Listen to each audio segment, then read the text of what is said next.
Welcome to Goldfish on Games, where it's no secret I'm a bit of an Amiga fanboy, but I have been known to play more than a few PC games as well.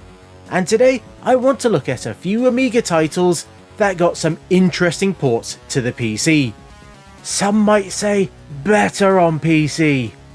And while I can hear those angry comments already being written, let's start off by checking out Super StarDust. Or as it's also known as Super StarDust 96. If Super StarDust was the remaster, then this is the remaster of the remaster, as once again the graphics have been re-rendered with more colours and at a higher resolution. And they've also thrown in more particle effects just to round it all out. But I think we can clearly see that this is based on the CD32 edition of the game, as it has the same music, it also has the same intro, though a little bit extended in places, and it also has the flame animations on the engines when you move around. That always felt like an odd omission on the original AGA release. But at its core, it's still the same asteroids-inspired gameplay that we've seen before, with you being presented with a map and a number of choices of which level you want to take on. But you will have to finish all of them if you want to move on to the next world. But being able to select the order is quite useful, as you might want to take on some of the easier levels to upgrade your weapons, grab the weapon upgrades, and then maybe you can take on the more difficult levels. As you'll start with the three-way, and then you'll find the bouncer early on, and then more powerful ones as you go. You're even able to upgrade one weapon while using a different one, which is a nice touch. And when you die, well, your currently used weapon will lose a level, but not the other ones, which I think is quite a cool touch. And then, when you finish a world, you'll then get the tunnel sequence, which is looking very nice here. We can see those extra colours are being put to good use, particularly on all the objects that get thrown around. They pop far more. But I think a bit of the problem is that by 1996 we had games like Doom, and Quake was also on the horizon. So this pre-rendered 3D was starting to feel a little bit old. Even if it did still look better than anything the PC could render in real time. I think it's a game that people would enjoy now more than back then, as I feel it's a bit of a forgotten port really. But it might just be the most complete version of Super StarDust.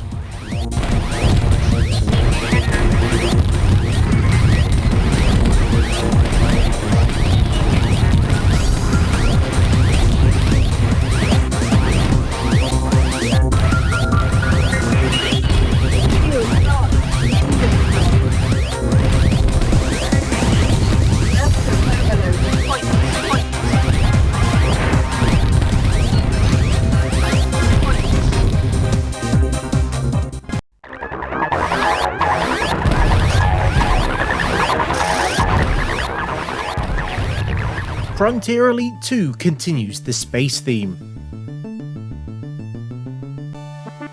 A game that might have been a little optimistic on the Amiga, more so when the basic spec was the A500 in 1993.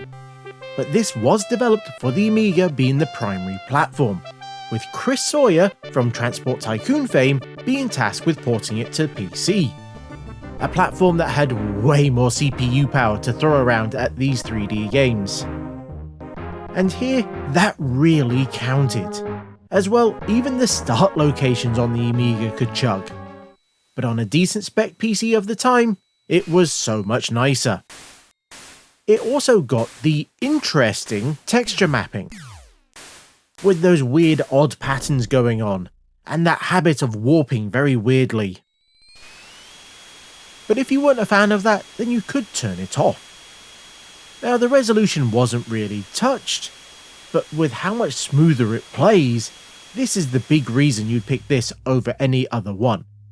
Now it's not just drawing a 3D world that takes up all the resources, as everything in the world is more or less acting with Newtonian physics. And that does take a little bit of time to compute. It also makes the combat ever so slightly difficult, There isn't a Wing Commander style dogfighting system here. But when played on a stock Amiga, even at E1200, you might want to avoid fighting as much as possible, as it could slow down quite a bit. But by the time I played this on a PC, I had a Pentium 133, so it could just power through all this game with ease. Now there is a big downgrade in the audio. Now while the Amiga music wasn't great, it did sound better. But the sound effects, well, they're either missing or have no real impact. The combat just doesn't feel quite as right without those Amiga sound effects, and even the bulletin boards sound wrong without all the various bings that used to go on. Now I might have put a lot of time into the Amiga version learning how to play it, due to getting a copy from my mate, but it was the PC version that I really explored the galaxy in.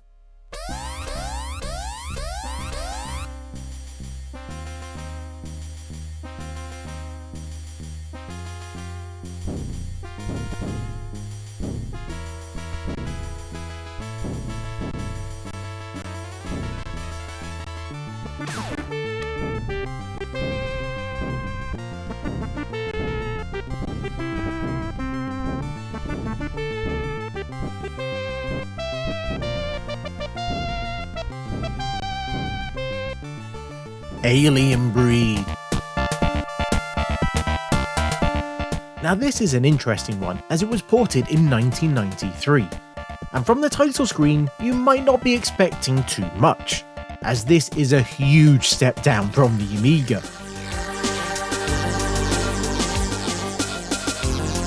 But in-game we find a release based on the 92 Special Edition, and it seems all the artwork got updated, as this looks closer to the AGA versions of Breed 2 and Tower Assault, a treatment that the original Alien Breed never got. Now it's interesting that they would have gone to the effort of doing all of this, as well as adding 6 more levels to the already packed 12 that SE had. Particularly when one area that suffered so badly has been, again, the audio. There are digital audio effects going on, as well as a few speech samples, but they do not sound as good as the Amiga version. And the title screen music and the ambient soundtrack leave a lot to be desired. Nothing can come close to that original iconic music. It also suffers from that common PC problem that surprisingly none of the other games in this video have, and that's being very sensitive to the speed of the PC that it's running on, as it appears to be uncapped and will run way too fast on newer systems. The sweet spot, well, it's not easy to get. Now there are options in the config for slow, fast and very fast PCs, but they don't really seem to do anything. And this can be easily highlighted when you get the deck exploding countdown, as that is ticking way too fast.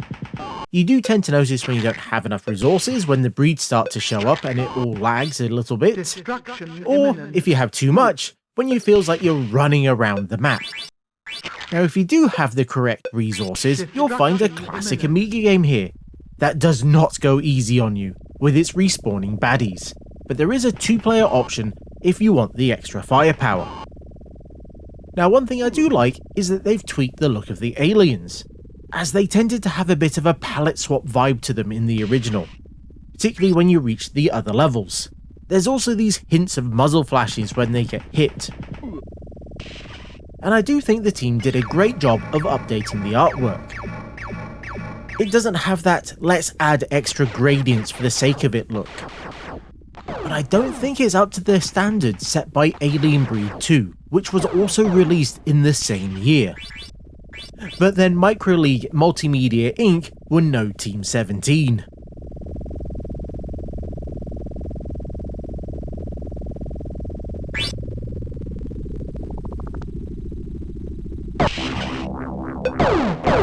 Destruction imminent.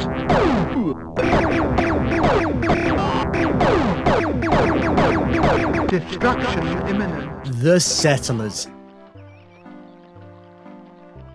And no, I'm not going to give it its other name, is an absolute favourite of mine on the Amiga. but it's also a game that would take advantage of both extra CPU power as well as RAM, something the PCs of the time had far more of, as maps could get quite large and they would end up using lots of buildings as well as many settlers to get it all working. Now this game does have a bit of an interesting history with its port, as instead of rewriting the 68,000 assembly by hand, as was the norm at the time, the team made a tool to convert it over for them. Now this resulted in a slightly buggy release with a few broken features, but the time it saved them was used to expand the game in other ways. But possibly what was more useful was the high resolution mode. That extra screen space was very handy, and even more so in the 2-player mode, that me and my mates used to play all the time.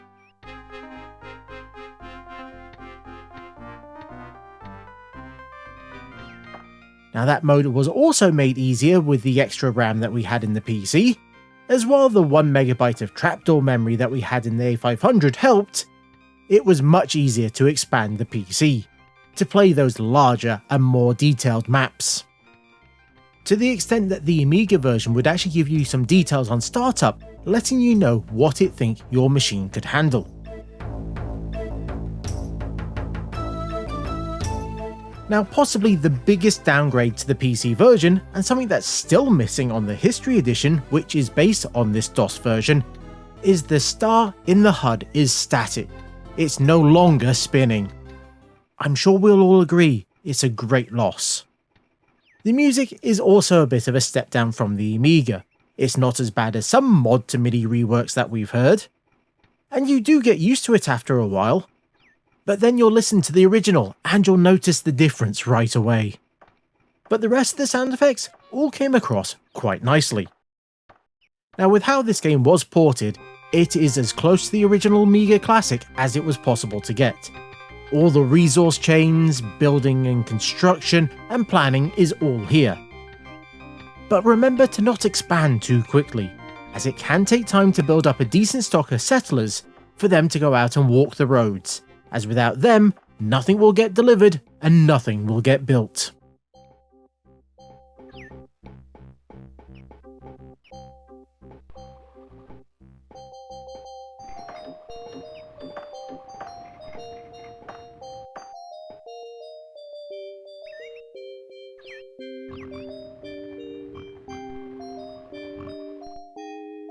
Flight of the Amazon Queen.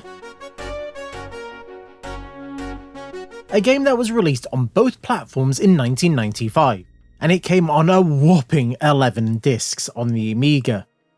There was a floppy disk and CD-ROM edition for PC, which in many ways is the best version of the game, where the two PC releases got different intros to the game, neither of which appeared on the Amiga. And you know, I might actually be more of a fan of the original floppy disk intro than the updated one for the CD. But I do overall enjoy the updated artwork. That actually puts all those extra colours to good use.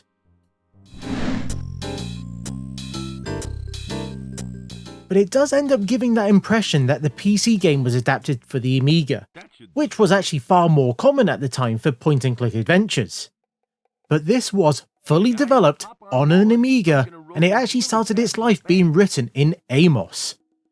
And all of its artwork was made on A1200s, which does make the lack of an AGA version a bit of a shame. But I guess at this point, the Amiga wasn't in the best shape. There does sound like there's more music in the Amiga version, which also does sound a little better, but it's actually a quite close thing.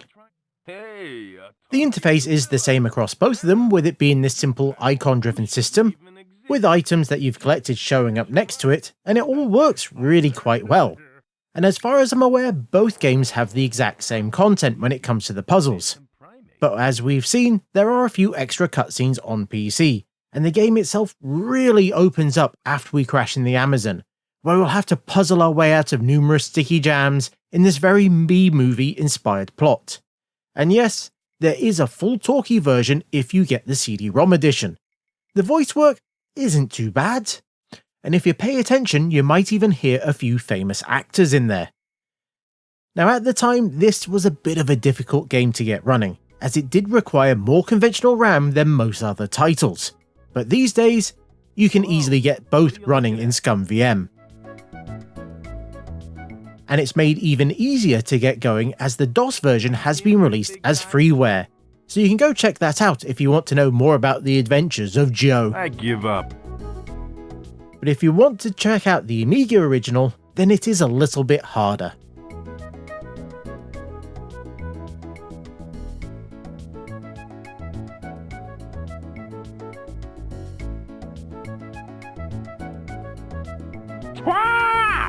So we meet again, my fine feathered friend. Howdy, son. My name's Trader Bob. Zool 2. Gremlin did have a bit of a history of supporting PC, as they had ported more games than you might expect to the platform, which included being involved in the DOS version of Desert Strike. But going back to this game, it is an interesting one, as it did receive a few upgrades. I like to think of it as, well, a cross between the Jaguar release and the CD32 edition. As if you got the CD one, then you got all the FMV sequences, but you also got the updated artwork from the Jaguar edition. Now this isn't just extra backgrounds that the AGA versions got, as even the regular backgrounds got updates with more colours, and the sprites were completely redrawn. And for Zool and Zoos, this resulted in an almost leathery or even latex look to them, as there's some interesting highlights going on with them. Now I'm not going to say these new sprites are better, I'm not personally a fan of them, but I think the backgrounds do look a lot nicer. But it is missing the extra worlds that the CD32 got. And even on the CD-ROM edition, it's missing the CD music. But it does use the mod music from the Amiga, which I am a huge fan of.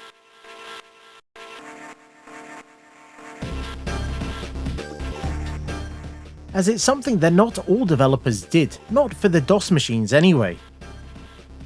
Although I'm not sure they needed to carry over the choice between music or sound effects. I'm sure there was more than enough CPU power to process those 4 tracks of music and the sound effects at the same time. Even the Jaguar could do that. Or they could have given us the CD soundtrack as an option, and then played the sound effects at the same time. There are a few other neat little options, like being able to turn off the backgrounds, which while they weren't as distracting as the new ones for Zool 1, I do know a few people aren't fans of them. I also know that not everyone is as big a fan of Zool as I am, but I do think this is an interesting game to look at.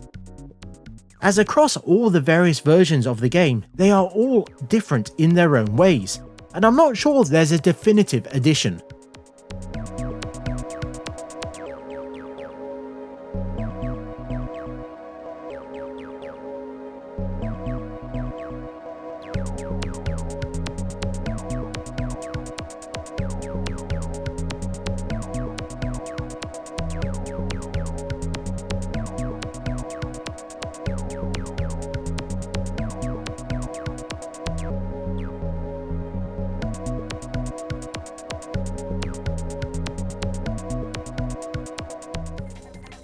And finally, as a little extra one, let's take a look at Slam Tilt, an amazing pinball game that came out at the very end of the Amiga's life, and only for the AGA machines. And this is one of the few games that was released that came out for Windows rather than DOS. But it seems those Windows machines were not powerful enough to run the original fancy menu, with those spinning 3D tables in the background. So what we ended up with is this very chrome looking thing instead, which does the job I guess of getting you into the table that you want, but we do have a few other options, mostly down to resolution and if we want the action zoomed in or not. Now the higher resolutions are welcome for multi-ball, as you can see almost the entire table at once, and you can even run it like that the entire time if you like, with options to even scale the HUD so it matches the size of the table. And you'll do this all with a no flicker high resolution mode. But I do have to say I am more of a fan of that zoomed in look. I like to be able to see all those graphics. Which at this point, I think we can realise they haven't really been touched up from the original game. As well, the AGA version looked absolutely great anyway, there was no need to touch them up. But ultimately, this is just the Amiga game, but on Windows. There isn't any new tables or extra features, it's just now available on lots of pinball compilation packs. Which is no bad thing because this is a great pinball game, with some absolutely amazing tables. And yes, I am still a big fan of the Ace of Space one. I do think it's the best in the game.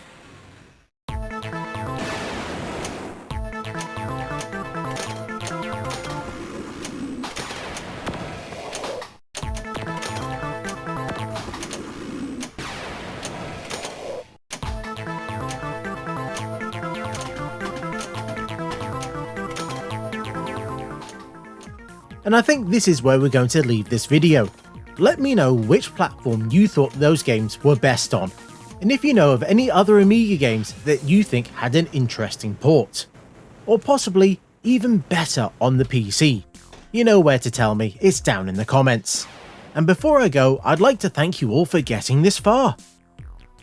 And I'd also like to give out a massive thanks to my amazing Patreons, who not only had the chance to see this video ad-free and a week early, but they also got to see their names on the leaderboard in front of you. And if you'd like to join them for free, then I'll leave links in the description. And until next time, I was the Goldfish, that really will have upset a few people, and this was Goldfish on Games.